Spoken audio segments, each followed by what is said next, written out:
महाराष्ट्रावर दुष्काळाचे सावट. वसमतच्या प्रभाग क्रमांक 13 मध्ये मात्र वाहत आहेत पाण्याचे पाट. वसमत प्रतिनिधी.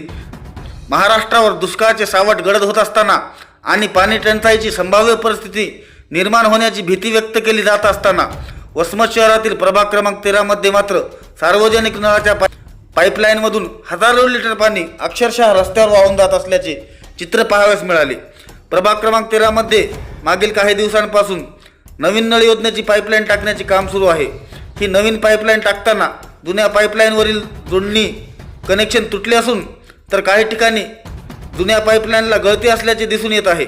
नळाला पाणी सोडण्यात आल्यानंतर या गळतीमधून मोठ्या प्रमाणात पाणी रस्त्यावर वाहत असल्याने हजारो लिटर पाण्याचा अपव्यय होत आहे.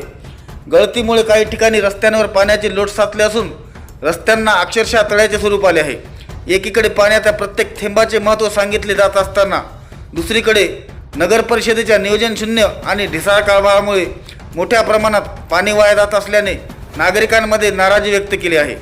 आगामी काळात पाणी टंचाईची परिस्थिती निर्माण होण्याची शक्यता असताना उपलब्ध पाण्याचा अशा प्रकारे अपव्यय होणे ही बाब गंभीर मानली जात आहे. संबंधित पाईपलाईनची तातडीने पाहणी करून गळती दुरुस्त करावी आणि पाण्याचा होणारा अपव्यय थांबवावा अशी मागणी नागरिकांकडून होत आहे.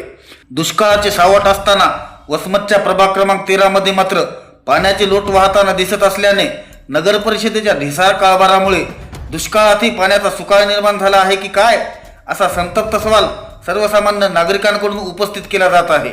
मराठा टाइम्ससाठी विशाल शिंदे, वसमत.